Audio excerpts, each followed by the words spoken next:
Энэ одоо үнэлгээний журмыг өнгөрсөн жилээс боловсруулад одоо бүлгийн удирдлагууд боловсруулад танилцуулж ирсэн. Тэр үедэр нь ч гэсэн би бас нэлээд санал зөвлөдөжсэн л та. Тэгээ өчтөр яг миний хэлсэн саналуудыг тусгаагүй яг тэр байдгаараа өнгөрсөн жилийн одоо драфт гэж ярих юм тий. Тэр нь тэр чигээр орж ирсэн. Хамгийн том асуудал дээр одоо миний зөвлөжсэн санал бол бүлгийн тэмцээн хуулийн төслийг нэгсэн чуулган дээр дэмжсэн тохиолдолд нэмэх 10 дэмжээгүй тохиолдолд хас гаруй оноо тавина гэсэн тийм зүйл хэлж ирсэн. Энэ бол өөрөө бүлгийн эрх ашиг нэгт тавиал гэсэн тийм агуулгал гэж би бодоод байгаа. Ерөнхий сайд өөрөө хэлсэн шүү дээ. Ард түмний эрх ашиг, улс орны эрх ашиг нэгдүгээрт байна. Бүлэгчд юм уу те, намчууд тийм зүйлүүд бол 2 3 дугаарт тэрнээс хойшоо байх хэрэгтэй гэж хэлж ирсэн те. Наач нэр дэвшил яг тийм байдлаар санал тавьж ирсэн. Тэрэнд нь би бол итгэхэд орсон. Гэхдээ бүлгийн удирдлагууд болохоор тэрнээс арай өөр байдлаар хараад ах шиг байна. Тэр нь бол би эсрэг үзэлтэйгээр хандсан. Өчтөр яг журмыг батлая гэдээ одоо санал авах гэж лээсэн л та. Тэрэн дээр би бас өөрийнхөө үгийг хэлсэн. Өнөөдөр батлахгүй. Маш олон гишүүд энийг эсрэг үзэж байна. Энийг дахин боловсруулад эх 7 хоногийн бүлгийн хурал дээр дахиж танилцуулаад баталъя гэсэн тийм саналыг байр суурь илэрхийлсэн. Ялангуяа одоо бүлгийн гишүүд дунд бол тойргоос сонгогдсон болон тийм ээ жагсаалтаар орж ирсэн гишүүд байгаа шүү дээ. Тэгтэл одоо тойргийн гишүүд жишээлбэл жагсаалтын гишүүдийг тийм ээ одоо баалдаг ч юм уу тийм жишээлбэл урилгаар орж ирсэн гэдэг ийм байдлаар хандж байгаа шахалт үзүүлж байгаа зүйлс ер нь байна уу? Зарим гишүүд бол хэлж шээ. Багцлах явж байгаа шүү. Тойргийн гишүүдээс бол би бол маш их сайн дэмжлэгийг авч байгаа. Надад бол ямар нэгэн байдлаар хин нэг нь одоо тэгэж одоо ялгууртай ханддсан тийм мэдрэмж бол одоогоор төрөөг байгаа.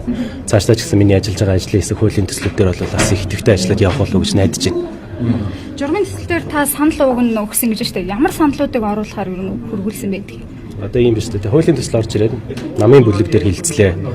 За намын бүлэг бол мэдээж дэмжихгүй байр суурь бол хилцэн. Тэрийг бол зөвшөөрч байгаа. Тэрнийг оруулаад одоо байнгын хорооны хуралчид нэгдсэн чуулганаар зарчмын зөрүүтэй саналууд орж ирнэ. Тэгээ анхнаасаа одоо үзэл баримталчид юм тэрнээс гажсан зүйл заалтууд ороод ирэх юм бол тэр чинь бүлгийн хурал дээр дэмжих боломжтой зүйл байсан ч явцдаа тэр чинь дэмжих боломжгүй зүйл болж хуурах боломжтой. Тийм тохиолдолд дэмжихгүй гэсэн. Тэгэхэд тэр нь хамаагүй дэмжсэн байдал байр суурь хадгалах хэрэгтэй ч гэдэм үү те. Дэмжээг бол хасгаар 10 оноо тавина гэж байгаа.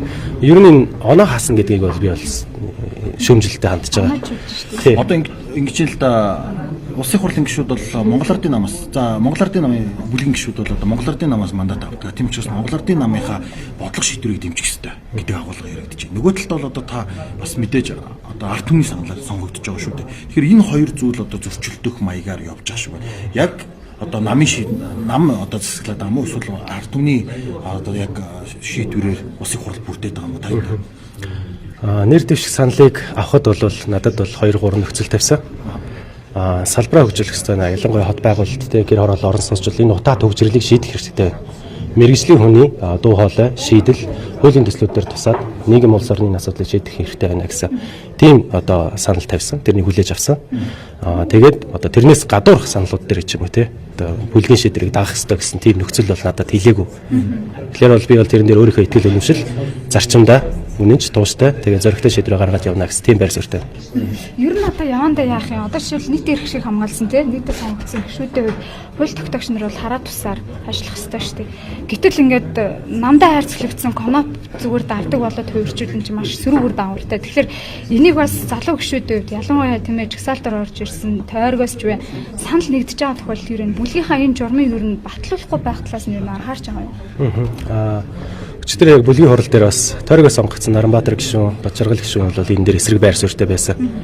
Ер нь ард түмний төлөөлөлд олон нийтийн итгэлийг хүлээгээд одоо ажиллаж байгаа энэ улсын хурлын төлөөлөл болж ажиллаж байгаа энэ хүмүүс нь ажлынхаа үр дүнг үнэлүүлэхдээ бүлгэн үнэлнэ гэдэг бол энэ чинь арчилсан ёс те эрхчлөөт одоо тусгаар тогтносон энэ үзэл баримтлал энээсээ гажих юм биш юм уу те уцаад ухрах гэдэг юм уу яах гэдэг юм те ийм зүйл байгаа шүү гэсэн. Тойргийн гишүүд бас тийм дуу хоолой өрж исэн болохоор би бол сэтгэл хангалуун байсан. Ийм одоо яг энэ журам төсөл дэмжигдсэн тохиолдолд ер нь институцийн хувьд яг одоо нам засаглах гэдэг нь улсын хурал засаглах. Тийм дэмжигдсэн тохиолдол бол энэ бол одоо арчлалын тогтолцоо те төлөөллийн тогтолцоо гэдэг зүйлд чинь одоо ганхаж эхлэх гэсэн үг шүү дээ. Тэрний ихний ахлам юм болоо даа л гэж бодож байна. Гэхдээ энэ дэмжигдэхгүй байхаа.